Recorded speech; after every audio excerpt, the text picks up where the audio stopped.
আপনাদের সঙ্গে আছি আমি খালেদ মহিউদ্দিন। দেশ নিয়ে, দেশের রাজনীতি নিয়ে, দেশের আইন শৃঙ্খলা নিয়ে, দেশের ভবিষ্যৎ নিয়ে অনেক রকম আলোচনা, সমালোচনা, প্রত্যাশা এবং এবং হতাশা রয়েছে। অনেকগুলো বিষয় নিয়ে কথা বলার জন্য সরকারের মুখপাত্রর কাছেই আমাদের সবসময় যেতে হয়। সরকারের মুখপাত্র প্রধান উপদেষ্টা প্রেস সচিব জনাব শফিকুল আলমকে আমরা আজকে পেয়েছি। জনাব শফিকুল আলমের মুখোমুখি আমরা আজকে হচ্ছি। জনাব শফিকুল আলম আমাদেরকে সময় দিয়েছেন, সেজন্য জনাব শফিকুল আলমকে শুভেচ্ছা ও কৃতজ্ঞতা জানাই। জনাব শফিকুল আলম, আপনি আমাদের সঙ্গে যুক্ত হয়েছেন। আপনার এই ব্যস্ত সময়ের মধ্যে আপনি আমাদের শুভেচ্ছা ও কৃতজ্ঞতা জানবেন। থ্যাংক ইউ শফিক ভাই, আমি প্রথমেই যে বিষয়টি জানতে চাইবো যে আসলে সেনাবাহিনীর ভিতরে কি কিছু হচ্ছে? গুজবে সয়লাব হয়ে গেছে বাংলাদেশ। আমি এত দূরে থেকেও আসলে এই গুজবের থেকে রেহাই পাচ্ছি না। অনেকেই জানতে চাইছেন যে সেনাবাহিনীর ভিতরে কু হচ্ছে কিনা, সেনাবাহিনী আসলে ক্ষমতা দখল করে নিচ্ছে কিনা, বা সেনা প্রধানকে ক্ষমতা থেকে সরিয়ে দেওয়া হচ্ছে কিনা, ইত্যাদি নানা রকম কথা আমরা শুনতে পাচ্ছি। আপনি কি আমাদের এটা নিয়ে কিছু বলবেন? না, আমরাও এগুলো অনেক কথা শুনতে পাচ্ছি, স্পেশালি যখনই রাত যত বাড়ে এটার আওয়াজগুলো তত বেশি বাড়ে। বাট আমি বলতে পারি যে এগুলো সবই গুজব। আজকে যেমন ধরেন আইন শৃঙ্খলা বিষয়ে একটা বড় মিটিং ছিল, সেখানে চিফ অ্যাডভাইজারের নেতৃত্বে মিটিং হয়েছে। সেখানে আর্মি চিফ ছিলেন, নেভি চিফ ছিলেন, এয়ার চিফ ছিলেন, সাথে আমাদের হোম অ্যাডভাইজার ছিলেন, তথ্য national security adviser Khalilur Rahman ছিলেন, এবং আমাদের ফরেন অ্যাডভাইজার ছিলেন, এবং অন্যান্য সিকিউরিটি অফিসিয়াল ছিলেন। তারা রিভিউ করলেন যে দেশের আইন শৃঙ্খলা পরিস্থিতি কিরকম, কোথায় কোথায় উন্নতি আরো একটু করা যায়, বা কোথায় কোথায় সন্তোষজনক, এগুলো একটা স্টক টেকিং করলেন আর কি। এখানে সবাই তো ছিলেন, সবাই এখানে আসছেন, যমুনাতে মিটিংটা হয়েছে। শফিক ভাই, আমি আসলে এই মিটিংটা প্রেস উইং এর বরাত দিয়ে পত্রপত্রিকাগুলি যেরকম লিখতেছিল সেইটা দেখতে গিয়ে আমার একটু কৌতূহল হইলো যে মিটিংটাতে বলা হইতেছে যে একটা উচ্চ পর্যায়ের বৈঠক, সেটা হচ্ছে দেশের আইন শৃঙ্খলা পরিস্থিতি নিয়ে। কিন্তু সেই বৈঠকে পুলিশ প্রধান উপস্থিত ছিলেন না। তখন আরো মনে হয় না যে আসলে বৈঠকটা ছিল শুধু সেনাবাহিনীকে সামাল দেওয়ার জন্য, সশস্ত্র বাহিনীর ভিতরে যে একটা টেনশন সেইটা দূর করার জন্য? বিকজ না, হোম অ্যাডভাইজার পুলিশ চিফ ছিলেন না। না, এটা হোম অ্যাডভাইজার ছিলেন সেখানে। আচ্ছা, হোম অ্যাডভাইজার ছিলেন, হোমের অফিসিয়ালরা ছিলেন। তো এইটার মূল জিনিস যে হচ্ছে যে আপনি ধরেন আর্মি তো ডেপ্লয়েড আছে, না আর্ম ফোর্সেস তো ডেপ্লয়েড আছে দেশে, তো তাদেরটাও তো একটা রিভিউ এর বিষয় আছে, তারা কেমন করছেন, এই বিষয়গুলোও ছিল। পুলিশেরটা তো ছিল, আর পুলিশকে তো ওইখানে হোম অ্যাডভাইজার আন্ডারে তো পুলিশ, কিন্তু পুলিশের বিষয়টা তো হোম অ্যাডভাইজারই দেখছেন। আমার অজ্ঞতা ক্ষমা করবেন, কিন্তু আমি আসলে এই ধরনের বৈঠকে, আইন শৃঙ্খলা পরিস্থিতির বৈঠকে এই প্রথম দেখলাম পুলিশ চিফ থাকলেন না। সিরিয়াসলি, স্বরাষ্ট্রমন্ত্রী প্রতিমন্ত্রী থাকলেও পুলিশ চিফ না, স্বরাষ্ট্র মন্ত্রণালয়ের আন্ডারেই তো পুলিশ। না, মন্ত্রী প্রতিমন্ত্রী থাকলেও পুলিশ চিফ থাকেন, মানে আমার স্বরাষ্ট্র মন্ত্রণালয়ের আন্ডারে পুলিশ এবং স্বরাষ্ট্রমন্ত্রী এখানে ছিলেন, এবং এটা প্রায় 1.5-2 ঘন্টার মিটিং হয়েছে, ওনারা স্টক টেকিং করলেন। আচ্ছা, এমনিতে সেনাবাহিনীর ভিতরে কোন রকম, মানে এই মিটিংটা এক্সক্লুসিভলি সশস্ত্র বাহিনী, তাদের চাকরি কাদের ফেরত দেয়া না দেয়া, বা সেইটা নিয়ে সশস্ত্র বাহিনীর বিরুদ্ধে ক্ষোভ বিক্ষোভ যেগুলি কথা আমরা শুনতেছি সেগুলির সাথে এটার কোনো সম্পর্ক নাই, সার্বিক আইন শৃঙ্খলা পরিস্থিতি নিয়ে কথা হয়েছে? জি, সার্বিক আইন শৃঙ্খলা বিষয় নিয়ে কথা হয়েছে, স্পেশালি ঢাকার বাইরে এবং ঢাকার মধ্যে। ঢাকার একটা কিছু কিছু জায়গায় আমরা মনে করছি যে আইন শৃঙ্খলা পরিস্থিতি আরো বেটার হওয়া উচিত, আর সব জায়গায় যাতে স্ট্যাবল থাকে, আমরা তো সেই বিষয়গুলোই এমফাসিস দেওয়া হয়েছে। শফিক ভাই, এই বিষয়ে আমার শেষ প্রশ্ন, যে আসলে জেনারেল ওয়াকারের সাথে প্রফেসর ডক্টর মোহাম্মদ ইউনূসের কি কোনো ধরনের ক্ষমতা বা ক্ষমতার বিভিন্ন ভরকেন্দ্র নিয়ে কোনো দড়িটানাটা নিয়ে আছে, যেগুলি গুজবে বলা হয় কি এই গুজবটা আসলে অনেক বেশি পাওয়ার পেয়েছে? আসলে শফিক ভাই, আমি স্বীকারই করতেছি, সেটা হচ্ছে যে একজন উপদেষ্টা, সিটিং উপদেষ্টা যখন বলেন বুকে পাথর বেঁধে ওয়াকার সাহেবকে ইউনূস সাহেবের সেনাপ্রধান হওয়ার স্বীকার করতে হয়েছিল, তিনি যখন এটা বলেন, মানে সত্যি এরকম কোনো কিছু আছে কিনা আসলে? না, ওইটা যে কথাটা বলেছিলেন, ওইটা আমার মনে হয় যে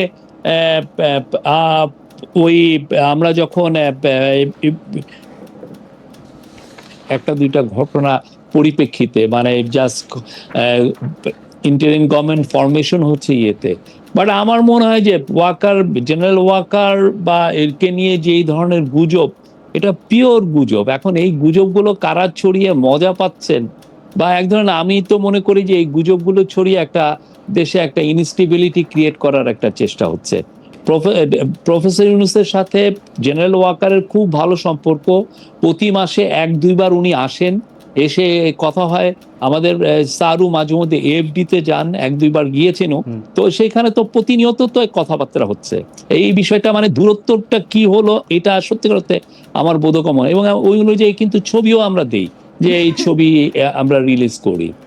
অনেকে অনেকে মানে ব্যাপারটা কিরকম, আমি অন্য একটা প্রসঙ্গে যাই। ব্যাপারটা হয় হচ্ছে যে ধরেন করিডোরের কথা, মিয়ানমারকে মানবিক করিডোর দেওয়ার কথা যখন আসলো, তখন পররাষ্ট্র উপদেষ্টা জনাব মোহাম্মদ তৌহিদ হোসেন বললেন যে এইটার ব্যাপারে কথা হয়েছে। আপনাকে আবার পরের দিন বলতে হলো যে এইটার ব্যাপারে আসলে কোনো কথা হয় নাই। তো আমরা ব্যাপারটাকে দেখি হচ্ছে এটা হচ্ছে কেউ একটা চাচ্ছেন, ধরা যাক প্রফেসর ইউনূস চাচ্ছেন ওখানে করিডোর দিতে, আর ওয়াকার সাহেব চাচ্ছেন করিডোর না দিতে। গুজবটা হচ্ছে এরকম, এবং কে আসলে বেশি ক্ষমতাবান সেটার একটা পরীক্ষা করা হচ্ছে। আপনি আসলে এটা কিভাবে দেখেন? মানে নিশ্চয়ই এই কথা আপনার কানেও গিয়েছে, মানে আমি শিওর। না না, এই পুরো বিষয়টা, করিডোরের বিষয়টা সত্যিকার করিডোর তো আমরা বলছিও না, হিউম্যানিটেরিয়ান চ্যানেলের একটা বিষয়। সেই চ্যানেলের বিষয়ে আমি আপনাকে বলতে পারি যে সত্যিকার অর্থে পুরো যে ব্যাপারগুলো হয়েছে, যে খুব প্রিমেচিওর ডেভেলপমেন্টের উপরে অনেক বেশি কথাবার্তা হচ্ছে। প্রথম কথা হচ্ছে যে এইটার যে এটা কি, একটা দেশে যদি আপনি করিডোর দিতে চান, এটা এফার্টটা লেট করে কারা? ইউএন লেট করে, ইউএনই ডিসকাশন গুলো করে। ইউএন যারা রেলিভেন্ট পার্টি, বাংলাদেশ এখানে রেলিভেন্ট পার্টি, মায়ানমার এখানে রেলিভেন্ট পার্টি, আরাকান আর্মি এখানে relevant party. Because Arakan army যেই জায়গাগুলো এইড দেওয়া হবে, সেই জায়গায় ডিফ্যাক্টো কন্ট্রোল হলো আরাকান আর্মির। এখন এই তিনটা শক্তি, তিনটা পার্টি মিলে তো আগে এগ্রি করবে যে হ্যাঁ আমরা এই জায়গাটায় দিব বা তো এই কোনো কথাই কিন্তু কোনো জায়গায় যায়নি। তার আগেই মানে আমরা দেখছি যে অনেক বেশি আওয়াজ হচ্ছে। তো আমরা এটার জন্য যেটা করছি আপনাকে আমরা বলি, কালকে আমরা আমাদের ন্যাশনাল সিকিউরিটি অ্যাডভাইজার, উনি আবার high representative on Rohingya affairs, উনাকে আমরা কালকে জার্নালিস্টদের সামনে নিয়ে আসব। আমরা কালকে সবাইকে ইনভাইট করব যে আপনারা আসেন, কার কি কোশ্চেন আছে, কোথায় আছে, আমরা সেটা কালকে সবগুলো রেসপন্স দিব। এবং একই সাথে এফএকিউ মানে ফ্রিকোয়েন্টলি আস্কড কোশ্চেন, যেগুলো সবাই কোশ্চেন করছে, সেগুলোও আমরা উত্তরগুলো জানাবো। আমার মনে হয় কি যে এইখানে কথার একটা গ্যাপ তৈরি হয়েছে, ডেভেলপমেন্ট যতটা হয় নাই, কথা চালাচালি হচ্ছে, যে উনি এটা কথা বলছেন, এটা বলছেন, এটা কিছুই হয় না। আমি আপনার সাথে সম্পূর্ণ একমত শফিক ভাই, কিন্তু আপনি যদি হিসাবগুলো আপনি খেয়াল করেন, আপনি দেখবেন এই যে আপনি চ্যানেল বলেন, করিডোর বলেন, এটা দেওয়ার একটা সম্ভাবনার কথা কিন্তু প্রফেসর ডক্টর মোহাম্মদ ইউনূস যখন জাতিসংঘের মহাসচিব গুতেরেস সাহেব আসলেন, তখন ওইখানে গিয়েও কিন্তু তিনি কাছাকাছি কথা বলেছেন। এর কিছুদিন পরেই আবার জনাব তৌহিদ হোসেন পররাষ্ট্র উপদেষ্টা, তিনি কিন্তু স্পষ্ট বলেছেন যে এটা নিয়ে জাতিসংঘের সাথে আমাদের কথা হয়েছে। আমরা সাংবাদিকরা বা অন্য কেউ এটা নিয়ে অনেক বেশি আলোচনা করেছি, আমি এটা আপনার সাথে একমত, এখনো প্রাথমিক কথা হয় না, কিন্তু আমরা তো জনাব তৌহিদ হোসেনকে বলি নাই যে আপনি এটা বলে দেন। আমরা তো জনাব খলিলুর রহমানকে বলি নাই আপনি এটার পক্ষে যুক্তি বলেন। এটা আমাদের দোষ না, এটা আপনাদের কাছ থেকে আসছে, আপনি এটাকে এইভাবে দেখেন না। মানে না, ওনারা কি কেউ বলেছেন যে আমরা, ওনারা কেউ কি বলেছেন যে এগ্রিমেন্ট হয়েছে? না না, ওনারা বলেছেন যে না, এটা কিন্তু মানুষজন ইন্টারপ্রেট, চিন্তাটা কেন হয়েছে? চিন্তাটা এই জন্য হয়েছে যে আমরা 2023 থেকে এই পর্যন্ত, আমরা প্রথমে তো আপনি জানেন যে 2017 সালে 8,50,000-এর মতো রোহিঙ্গা এসেছিলেন, 7.5 লক্ষ রোহিঙ্গা এসেছিলেন। তারপরে যেটা হয়েছে যে এই গত 2023 মানে 23-এর অক্টোবরে একটা এই যে সিজফায়ারটা ভেঙে যায়, আরাকান আর্মি ভার্সাস মায়ানমার মিলিটারির মধ্যে একটা যুদ্ধ শুরু হয়। আর এই যুদ্ধ শুরু হলে, এই যুদ্ধের পরবর্তী পরিস্থিতিতে অনেকে যুদ্ধ থেকে অনেক রোহিঙ্গা এটার মধ্যে এই মিডিলে পড়ে যান, পড়লে এরা অনেকে বাংলাদেশে আসে। সোফার কেউ কেউ বলছেন এটা 1 লাখেরও বেশি এসছেন, এবং এর ফলে যেটা হয়েছে যে ওইখানে এক ধরনের হিউম্যানিটেরিয়ান একটা ক্রাইসিস হয়েছে। ওই ক্রাইসিসের আলোকে ইউএন এর এই কথাগুলো এসছে, এবং ইউএন এর যিনি রিপোর্টিয়ার টম এন্ড্রুজ আসছিলেন, এই ধরনের কথা। কিন্তু কথা হচ্ছে যে আমি তো এগ্রিমেন্ট করব, আমার তো এগ্রিমেন্টই হয় না এইখানে। আর একটা হচ্ছে এখানে তো আমি একক পার্টি না, সেখানে মায়ানমার আছে, সেখানে আরাকান আর্মি আছে, এবং এই জিনিসটা হয়তো এমনও হতে পারে যে ইউএন এর সিকিউরিটি কাউন্সিলেও আলাপ হতে পারে। তো এটা তো অনেক পরের বিষয়। এই জায়গাটায় যেটা হচ্ছে যে অনেকে অনেক বেশি, আমার মনে হয় যে কথাবার্তা বেশি হচ্ছে, না না absolutely। যতটা না কিন্তু ডেভেলপমেন্ট। শফিক ভাই, মানে আমি একটু বোঝার জন্য যে আমাদের সাথে তো মায়ানমারের কূটনৈতিক সম্পর্ক আছে, মানে আমরা তো কূটনৈতিক সম্পর্ক বিচ্ছিন্ন করি নাই, তো মায়ানমারের সাথে কূটনৈতিক সম্পর্ক আছে। আরাকান আর্মি হচ্ছে মায়ানমারের রেবেল গ্রুপ, এবং আরাকান আর্মি হচ্ছে তারা যাদের কারণে রোহিঙ্গারা আজকে ঘর ছাড়া, মানে ব্যাপকভাবে যদি আমি খুব জেনারেলাইজ করি, আমরা মায়ানমারের সাথেও কথা বলতেছি, আরাকান আর্মির সাথেও কথা বলতেছি, আমরা এই করিডোরের কথাটাও আমরা শুনতেছি, বুঝতেছি, আমাদের পররাষ্ট্র উপদেষ্টা বলতেছেন, আমাদের হাই রিপ্রেজেন্টেটিভ এটা নিয়ে আলোচনা করতেছেন। এটা কিরকম, মানে এটা মানে মানে এটা এটা এটা কি আসলে খুব যৌক্তিক? মানে আমি আসলে একজন ভেটারেন ইন্টারন্যাশনাল জার্নালিস্টের কাছে একটা জানতে চাইতেছি, এরকম হয় নাকি আসলে? না না, এটা আমাদের আসলে হচ্ছে কি, আমাদের সিচুয়েশন আমাদেরকে এটা করতে বাধ্য করছে। প্রথম কথা, আমরা আরাকানের সাথে, আমরা রাখাইনের সাথে 270 কিলোমিটারের মতো আমরা একটা আমাদের বর্ডার আছে। সেই বর্ডারটা এখন মায়ানমারের কোনো বর্ডার ট্রুপস নাই, মায়ানমার গভর্নমেন্টের। এই পুরো বর্ডারের ওই পাশের পুরো জায়গাটা অধিকৃত হচ্ছে আরাকান আর্মির। তো আমার বর্ডার কন্ট্রোলের জন্য আমার সাম সর্ট অফ কমিউনিকেশন তার সাথে রাখতে হচ্ছে, কিন্তু বর্ডারে অনেক ইস্যু হয়, বর্ডার থেকে ইয়াবা আসে, বর্ডারে অনেক সময় ইনফর্মাল ট্রেড হয়। এই ইস্যুগুলো দেখার জন্য হইলেও আমি ওই পারে যারা ডিফ্যাক্টো যারা রুলার, তার সাথে আমার ধরনের সাম সর্ট অফ কমিউনিকেশন লাগে। এটা ইন্টারন্যাশনালে এটা চলে, ইন্টারন্যাশনাল ইয়েতে, বিকজ আপনি তো ওই পারে তো আমি বুঝলাম যে ওইটা মায়ানমারের সভারেন্টি, ওই পুরো টেরিটরি, তো মায়ানমার তো নাই, মায়ানমারের তো ট্রুপস ওইখানে নাই, মায়ানমারের কোনো বর্ডার গার্ডস ওইখানে নাই। তো আমার সাম সর্ট অফ কমিউনিকেশন তার সাথে রাখতে হয়। আর রোহিঙ্গারা শুধুমাত্র যে আরাকান আর্মি দ্বারা প্রত্যাখ্যিত মানে ড্রেভেন আউট হয়েছে তা তো না, মায়ানমার আর্মিও তো এখানে জড়িত ছিল, তাদেরকে ইউএনএ এখন বিচারের সম্মুখীন হওয়ার করার ইয়ে হচ্ছে, প্রক্রিয়া হচ্ছে। আমার মনে হয় যে আমাদের যেহেতু অনেক প্রশ্ন, আমি শুধু এটা জানতে চাই যে যেটাকে আপনি ডিফেক্টো, যেটাকে সাম সর্ট অফ কমিউনিকেশন আপনি বলতেছিলেন, এইটা কোনোদিন কোনো গভর্নমেন্ট লেভেলে এটা আসলে সামনে আনা হয় কিনা? না না, আপনি যদি ইন্টারন্যাশনাল রিলেশনশিপে যারা এটা নিয়ে বড় এক্সপার্ট, আপনি তাদেরকে, যে শাহাব ইনাম খান আছেন বা আমাদের যারা আরো ইয়ে আছেন, আপনি সবার সাথে কথা বলেন। এটা ইন্টারন্যাশনালি খুবই একসেপ্টেড। এই রকমের ডিফ্যাক্টো ইয়ে আপনি থাইল্যান্ড করে, যে মায়ানমারের অনেক গ্রুপের সাথে, বিকজ থাইল্যান্ডও ওই রকমের ওয়াই স্টেট যদি দেখেন থাইল্যান্ডের সাথে, থাইল্যান্ড যথেষ্ট ওদের, ইভেন থাই মিনিস্টাররা যে ওই ওয়াই স্টেটের যে রেবেলদের সাথে বৈঠক করে ছবিও পোস্ট করেন, বিকজ আমার তো তার তো বর্ডার ম্যানেজ করতে হবে, বর্ডারে মায়ানমার ট্রুপস নাই, তা আপনি কার সাথে কথা বলবেন? ইভেন চায়না ওই কাজটা করে, কিন্তু চায়না দেখতেছে যে তার যে বর্ডারে অনেক জায়গায় মায়ানমারের কন্ট্রোল নাই, তো সে যে রেবেল গ্রুপের। আমার কাছে মনে হয় শফিক ভাই, চায়নার ব্যাপারটা তো আসলে চায়না তো পুরো ব্যাপারটার সাথে সে মিয়ানমারের সাথে এবং ঘোষণা দিয়ে আরাকান আর্মির সাথে দুইটার সাথেই সম্পর্ক আপনি থাইল্যান্ডটা দেখেন, আপনি থাইল্যান্ড দেখেন, থাইল্যান্ড তো আমার মতো অবস্থায় পড়েছে। থাইল্যান্ড কিন্তু ঠিকই ওদের শান স্টেট, ওয়াই স্টেট, ওদের সাথে যারা রেবেল তাদের সাথে কিন্তু থাইল্যান্ড এক ধরনের সম্পর্ক রাখছে। আমার কাছে অবশ্য একটু এইটাতে আমি এখনো আমার কাছে একটু পররাষ্ট্র উপদেষ্টার কথা, তারপর আবার আপনাদের সেই কথার সাথে একটু আলাদা কথা হওয়া, সেইটারে আমার কাছে মনে হয়েছে যে আমরা একটু বিভ্রান্ত হয়েছি এটাতে। যাই হোক, আগামীকাল যদি হাই রিপ্রেজেন্টেটিভ বা যিনি জাতীয় নিরাপত্তা উপদেষ্টা আছেন তিনি সাংবাদিকদের সাথে কথা বললে যদি পরিষ্কার একটা ধারণা দেন, তো সেটা একটা গেল। আমি আপনাকে দেখছিলাম যে আপনি, আমার ধারণা বাংলাদেশে এখন আপনি সবচেয়ে বেশি ফটোগ্রাফড এবং সবচেয়ে বেশি টেলিভাইজড মানুষ, মানে প্রফেসর ইউনূসের চেয়েও আমরা আপনাকে বেশি পাই বা বেশি দেখি, সেজন্য আপনাকে আমরা আলাদা করে ধন্যবাদ দিতে চাই। আপনি আসলে সব জায়গায় সরকারের মুখপাত্র হিসেবে কথা বলেন, সেগুলি মেসেজটা একটা চ্যানেলের মধ্যেও আসে, সেজন্য আপনার কথাকে আমরা ধরে নিতে পারি যে সেটা সরকারের কথা, সরকার প্রধানের কথা। আপনি যেই বিষয়টাতে অনেক বেশি জনপ্রিয় হয়েছেন গত 8-9 দিনে, সেটা হচ্ছে যে সব কিছুতে ম্যান্ডেট আছে সেটা নিয়ে।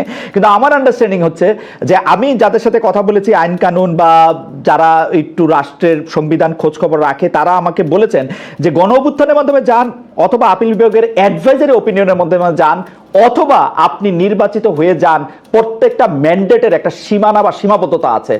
যে কোনো ম্যান্ডেট আপনাকে কোনো কিছুর জন্য সব কিছুর ম্যান্ডেট দেয় না। সবে আপনার কথা একটু শুনতে চাই, কারণ হচ্ছে এরকম যে অনেকে বলতেছেন যে শেখ হাসিনা, ধরা যাক 2009 সালে তো উনি নির্বাচিত হয়ে এসেছিলেন, বা এর আগে বেগম খালেদা নির্বাচিত হয়েছিলেন, উনার কি সবকিছু করার ম্যান্ডেট ছিল? কিন্তু আপনি ভেহেমেন্টলি বলতেছেন আপনার সবকিছু করার ম্যান্ডেট আছে। সেই ম্যান্ডেট আপনাকে কে দিল আসলে? না, আমি যেটা বলেছি যে আমাদের ম্যান্ডেট আছে এভরিথিং, আমি যে শব্দটা বলেছি এভরিথিং, আমি কেন বলেছি সেটা হচ্ছে যে আপনি যদি 13 অ্যামেন্ডমেন্ট দিয়ে, তো আমরা কেয়ারটেকার গভর্নমেন্টটা আমরা চালু হয়েছিল। কেয়ারটেকার গভর্নমেন্টে কিন্তু স্পষ্ট বলা আছে যে আপনি 3টা মাস, যে গভর্নমেন্টটা আসবে এরা 3 মাস থাকবে এবং এদের পুরো কাজটাই ফোকাসড অন ইলেকশন। সে ইলেকটোরাল লিস্ট বলেন, ইলেকশনকে আয়োজন করার যে কাজগুলো বলেন, সবগুলোই করার ছিল এটার কাজ। ইলেকশনের বাইরে তার কোনো ম্যান্ডেট ছিল না, সেটা একদম স্পষ্ট। এবং 13th অ্যামেন্ডমেন্টে ওইটা ছিল। কিন্তু 13th অ্যামেন্ডমেন্ট তো ওরা এসে এটা বাদ দিয়ে দিল। দেওয়ার পরে যেটা হয়েছে যে যখন ইন্টারিম গভর্নমেন্ট হওয়ার পরে যেই পরবর্তীতে যখন সুপ্রিম কোর্টে যে রেফারেন্সটা গেল, ওইখানে দেখেন 106 আর্টিকেল 106 বলা আছে, ওইখানে বলা আছে যে আমরা যে কোনো গভর্নমেন্টের মতো আমরা এক্সিকিউটিভ পাওয়ারটা আমরা ইউজ করতে পারবো। এটা যেটা নর্মাল একটা গভর্নমেন্ট যেই এক্সিকিউটিভ পাওয়ার হোল্ড করে, আমিও সেই এক্সিকিউটিভ পাওয়ার হোল্ড করছি। এটা আমি অ্যাটর্নি জেনারেলের সাথে এটা নিয়ে আমি কথা বলেছি, আরো 2-3 জন ইন্ডিপেন্ডেন্ট লয়ারের সাথে আপনি যেমন কথা বলেছেন আমিও কথা বলেছি। আমি আপনাকে ইনভাইট করব অ্যাটর্নি জেনারেলকে আপনার প্রোগ্রামে আনতে, ওনার কথা শুনেন উনি কি বলেন। আমরা ওই অনুযায়ী আমরা আমাদের কথাটা বলেছি। আমাদের ম্যান্ডেটটা হলো আমরা যে কাজগুলো, এটা অনেকে আবার কেউ বলছেন যে না আপনাদের ম্যান্ডেট হচ্ছে ডে টু ডে, ওখানে কোথাও লেখা নাই যে ডে টু ডে, এটা এক্সিকিউটিভ নির্বাহী পাওয়ারের কথা বলা হয়েছে। কিন্তু আপনি আমাকে একটু বলবেন যে অন্য সরকারের মতোই ক্ষমতা আছে, এটা কি আমি 106-এ যেটার মধ্যে করে অ্যাপিলেট ডিভিশনের রায়টা দিল, আমি এটার মধ্যে নির্বাহী কাজ করতে পারবেন বলে আমি এটার মধ্যে এটা দেখতেছি। সেই নির্বাহী কাজের দুই রকম ব্যাখ্যা আছে। একটা ব্যাখ্যা হলো আপনার যে কাজগুলি করতে হবে, না করলে দেশ থেমে যাবে, সেই কাজগুলি আপনি করবেন।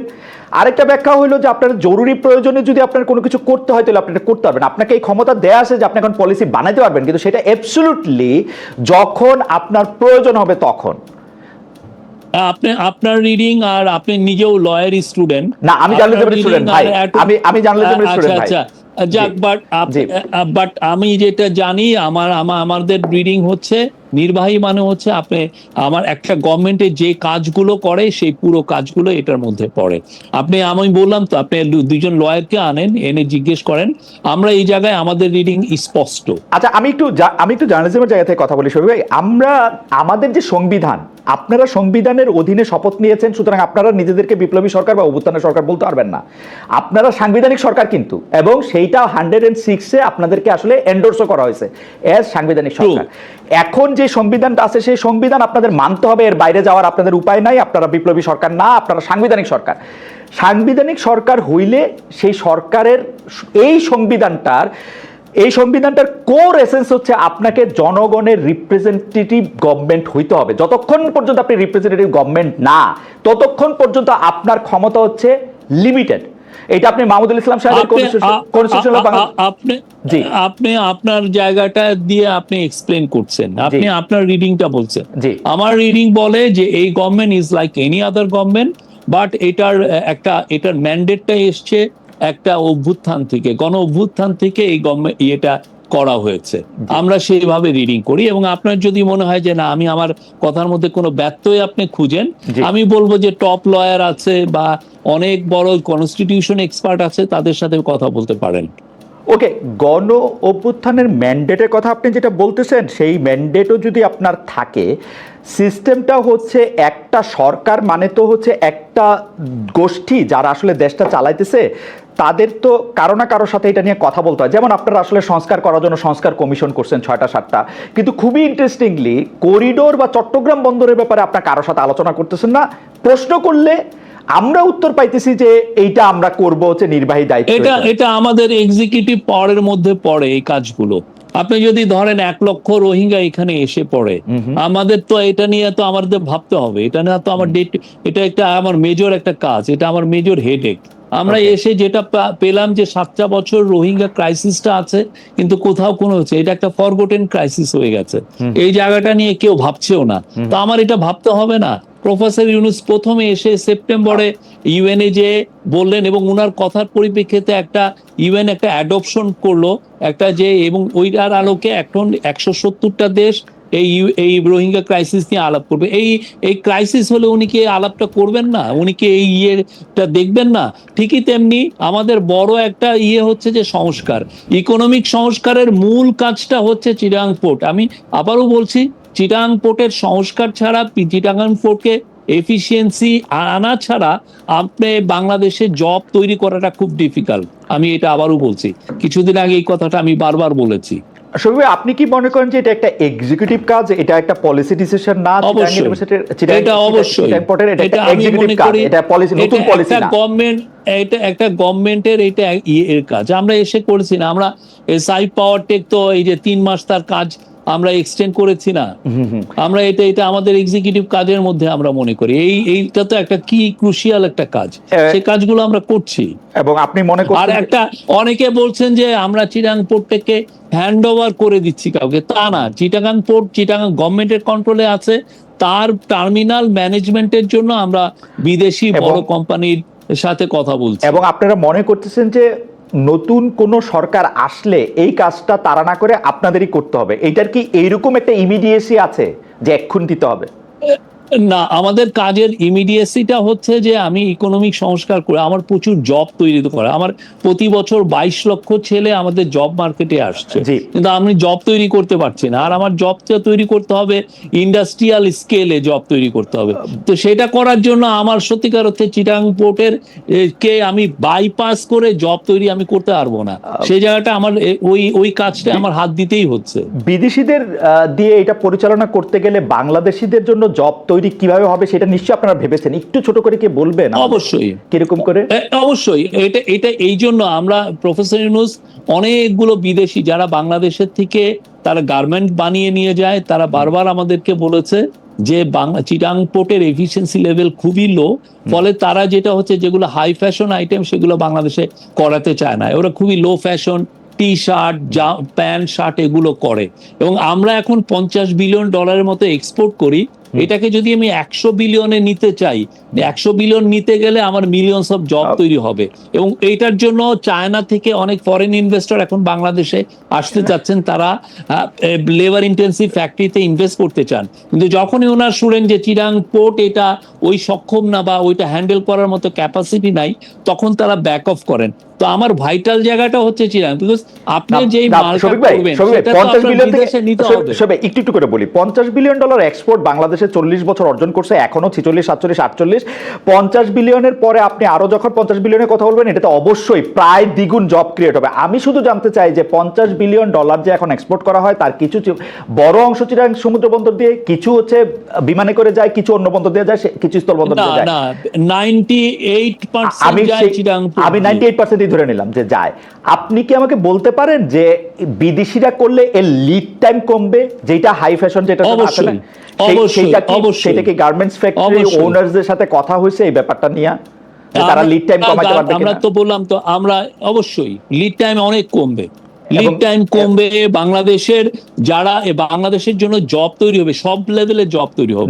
এবং আমরা যখন অন্যান্য দেশ যেগুলো আমরা দেখেছি, যারা এখন যেমন ভিয়েতনাম ধরেন 300 বিলিয়নের মতো এক্সপোর্ট করে, বা টার্কি যেমন ধরেন $350 বিলিয়ন এক্সপোর্ট করে, আপনি ওদেরকে দেখেন, ওদের বড় বড় পোর্টগুলো সব বাইরের ম্যানেজ করে, যারা top companies. We need top companies. আমার কাছে শুধু প্রশ্নটা এরকম যে এই এক্সপোর্টের যারা এই হ্যান্ডলিংটা করবে, এই আলোচনাটা কিন্তু এখন শুরু হয় না শফিক ভাই। আমার যদ্দূর মনে আছে, এটা 20 সাল, 21 সাল, 22 সাল, 23 সালে অনেকবার এটা নিয়ে চেষ্টা করা হয়েছে, অনেকগুলি কথা বলা হয়েছে। এমনকি চিটাগাংয়ের মেয়র মহিউদ্দিন সাহেব যখন বাইচা ছিলেন, তিনি এটা রোধ করার জন্য অনেক চেষ্টা করছেন, কারণ এখানের মধ্যে কিছু কায়েমি স্বার্থের জায়গাও আছে। কিন্তু এটা কায়েমি স্বার্থ হচ্ছে মহিউদ্দিন আহমেদের স্বার্থটা বেশি ছিল, রাইট? সেইটাকে আমি কায়েমি স্বার্থ বলতেছি, সেটা উনি আটকাইতে চাইছেন, এটা করছেন। কিন্তু এখন আপনারা এটা করতে চাইতেছেন, সেইটা করার জন্য আপনারা স্টেক হোল্ডারদের সাথে কথা বলছেন কিনা, আপনারা তাদেরকে ইনভাইট করছেন কিনা? গার্মেন্টসের যে জায়গাটাতে আপনি বললেন, গার্মেন্টসের এক্সপোর্টের ব্যাপারটা আমার মোটামুটি ভাবে জানা আছে। আমার মনে হয় না যে নেতৃবৃন্দের কেউ আপনাদের সাথে কথা বলার সুযোগ পাইছে। আপনি একটু চেক করবেন আবার। আমরা এইখানে যারা ইনভেস্টমেন্ট করছে, যারা মেন বায়ার, আমার যারা ম্যানুফ্যাকচারার, তারা তাদের চেয়েও মূল ইম্পর্টেন্ট না শফিক ভাই, এটা ম্যানুফ্যাকচারার এন্ড থেকে আপনার ইম্পর্টেন্ট, বায়ারের এন্ড থেকে না। আমি ম্যানুফ্যাকচারারদের সাথে কথা হচ্ছে, বায়ারের সাথে কথা হচ্ছে, সবার সাথে কথা হচ্ছে, আচ্ছা, ফর্মালি ইনফর্মালি সবার সাথে আমরা কথা বলছি। আপনি কথা বলেন না, জিজ্ঞেস করেন। আমি আমরা ম্যানুফ্যাকচারদের সাথে কথা বলছি, আমি ম্যানুফ্যাকচারদের সাথে কথা বলছি, ম্যানুফ্যাকচাররা আমার সাথে। ইন্ডিটেক্সের যে চিফ, জি, যারা বাংলাদেশের থেকে কয়েক বিলিয়ন ডলার ইম্পোর্ট করেন, তাদের সাথে কথা বলছি। H&M, যারা বাংলাদেশে 5-6 বিলিয়ন ডলার নিয়ে যান, তাদের সাথে কথা বলছি। কিয়াকসুন ম্যানুফ্যাকচার, বাংলাদেশের ওয়ান অফ দ্য সবচেয়ে লার্জেস্ট গার্মেন্ট ম্যানুফ্যাকচারার হচ্ছে কিয়াকসুন, ইয়াং ওয়ান, তার সাথে কথা বলা হচ্ছে। কথা বলা হচ্ছে না, এটা আপনি একটা না না শফিক ভাই, আমরা সবার সাথে কথা বলছি। আমার মনে হয় যে আমি আপনারে বুঝাইতে পারিনি।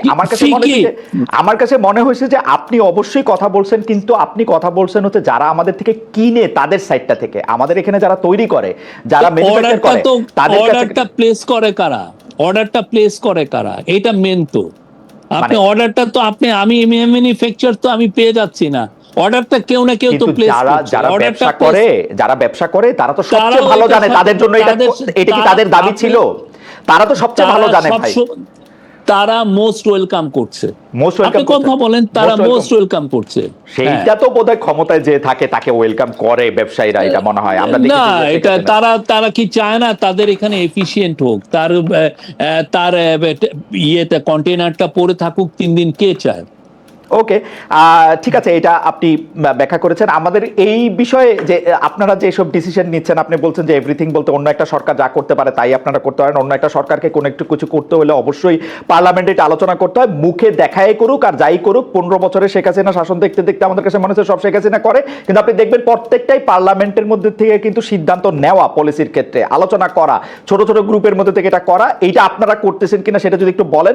দ্বিতীয় কথা হচ্ছে যে আপনারা করিডোর দিচ্ছেন বা দেওয়ার কথা ভাবছেন বা এটা আলোচনায় রাখছেন বা রোহিঙ্গাদের জন্য কিছু করা হবে বলে ভাবছেন, সেই ক্ষেত্রে বিনিময়ে আমরা কিছু পাচ্ছি কিনা, এই দুইটা বিষয় যদি একটু আবার একটু বলতেন যে আপনারা। না, বিনিময়ের আমাদের এগুলো পেসিং রিগড, আমরা এই বিষয়গুলো আমরা এসে এই ক্রাইসিস গুলো ইনহেরিট করেছি।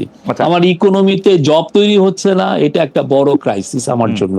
আমার ইয়াং ছেলেরা, আপনি দেখেন পুরো আন্দোলনটা কিভাবে শুরু হলো, কোটার ক্রাইসিস, জব ক্রাইসিস তো কোটা হচ্ছে। তো ইয়াং ছেলে মেয়েদের জন্য, এবং যেই গভর্নমেন্টই আসুক আমাদের পরে, আমরা যে ইলেকশনটা করব ডিসেম্বর থেকে জুনের মধ্যে, তারপরে যে গভর্নমেন্ট আসবে তার মেন প্রথম কাজটাই হবে জব তৈরি করা। তো এই কাজগুলো তো আমার করতে হচ্ছে। এটা আর এখন পার্লামেন্ট যেহেতু নাই, কিন্তু আমার তো সত্যিকার অর্থে আমার তো এটা বসে থাকলে চলতেছে না, আমি জানি। বাট নেক্সট পার্লামেন্টে এসে এগুলো ডিবেট করবে, অসুবিধা কি? বাট আমরা মনে করছি আমরা যাই করছি যথেষ্ট ট্রান্সপারেন্সি রাখছি, আর আমরা যে ডিল যদি করি সেগুলো তো আমরা ওনাদের জন্য রেখে যাবো, তারা দেখবেন কতটুকু ট্রান্সপারেন্সি। আমি একটা ভয়ে প্রশ্ন করি, আমার কেন জানি মনে হচ্ছে সরকারের যা কিছু সিদ্ধান্ত সেটা প্রফেসর ডক্টর মোহাম্মদ ইউনূস আর শফিক ভাই আপনারা দুজনে নিতেছেন, ব্যাপারটা ঠিক কিনা? না না, এটা উনি অনেক সিরিজ অফ ইয়ে করেন, ওনার একটা জিনিস যে এটা উনি করেন হচ্ছে বিদেশিদের সাথে, মানে দেশি লোকদের সাথে না, যেহেতু দেশি দুষ্ট লোক সব। এটা বাজে কথা। উনি কাকে বলেছেন দুষ্ট? উনি কাউকে দুষ্ট না, আমি বলতেছি যেহেতু দেশি লোকরা দুষ্ট। উনি বাংলাদেশের মানুষকে বাইরে যতটা প্রেস করেন আপনি চিন্তা করবেন না, মানে আমি অবাক হয়ে যাই উনি কত প্রেস করেন। আর যেটা উনি সবার সাথেই কথা বলছেন, এবং এই জিনিসটা উনি সিরিজ আকারে উনি ড্যাভোসে এই আলাপগুলো হয়েছে, নিউ ইয়র্কে এই কথাগুলো উনি শুনেছেন। তারপরে আমরা যে সমস্ত জায়গায় গেছি, আর ওনার সাথে যারা মিটিং করতে আসেন, এই কথাগুলো বারবার আসে। কেন, জবটা একটা বড় জিনিস, আমরা কিভাবে জব তৈরি করব, এইটা একটা বিগ একটা আমাদের বড় একটা চিন্তার বিষয় হয়ে গেছে। আচ্ছা, এইটার যেহেতু প্রসঙ্গটা উঠলো, এইটা কি ঠিক ডক্টর মোহাম্মদ ইউনূসের সাথে যারা আছেন, যারা বাংলাদেশটা পরিচালনা করতেছেন, তারা বেশিরভাগই দ্বৈত নাগরিক? এটা জনাব খলিলুর রহমানকে নিয়ে কথা উঠেছে, অনেকে বলেছেন যে জনাব খলিলুর রহমান রজার রহমান নামে তিনি ফেসবুক পরিচালনা করেছেন, তিনি আসলে ভোট দিতে যাওয়ার সময় অনেকবার অনেক কথা বলেছেন, তিনি মার্কিন যুক্তরাষ্ট্রের নাগরিক, কানাডার নাগরিক বলা হচ্ছে একজন, আপনি জানেন কাকে কাকে। তারপরে এরকম আমার শিক্ষক আলী রিয়াজ স্যার, তিনি তিনি তিনি তিনি তো বাইডেন সাহেবকে ভোট দিতে যাওয়ার সময় তিনি স্ট্যাটাস দিয়েছেন, এটা আমারই মনে আছে। তো এইটা কি ঠিক যে আমার কোনো অসুবিধা নাই, মানে বাংলাদেশ ক্রিকেট টিমের কোচ যদি বিদেশি হইতে পারে, প্রফেসর ইউনূস বিদেশিদের নিয়ে স্বাচ্ছন্দ্য বোধ করলে করবেন, আমার তো, কিন্তু এটা সত্য কিনা ব্যাপারটা? না, সত্য না। আমরা খলিলুর রহমান ভাইয়ের, আমি আলী রিয়াজ স্যারেরটা আমি জানি না, আর উনি যেহেতু একটা ইন্ডিপেন্ডেন্ট কমিশনের উনি মেম্বার, আমি এই বিষয়ে করতে চাচ্ছি না। বাট আলী রিয়াজ স্যারের ব্যাপারে আমি বলতে পারি উনি বাংলাদেশের নাগরিক, খলিলুর রহমান এবং সাহেবের এটা ক্ষেত্রে। জেনেই আমরা খলিলুর রহমান সাহেবের ক্ষেত্রে। খলিলুর রহমান সাহেবের ক্ষেত্রে উনি বাংলাদেশের নাগরিক, এবং সেই অনুযায়ী উনি আমরা তাকে অ্যাপয়েন্টমেন্ট দেওয়া হয়েছে। এখন কথা হচ্ছে যে যদি আপনার মনে হয় যে না উনি বাংলাদেশের নাগরিক না, যারা এই না না, অভিযোগটা বাংলাদেশের তুলছেন- নাগরিক কিন্তু শফিক ভাই, প্যাচটা না, হলো না, উনি উনি- উনি ওই যে আমেরিকারও শুনে- নাগরিক কিনা, উ- উ- উ- উনি উনি আমেরিকারও নাগরিক যদি- কিনা।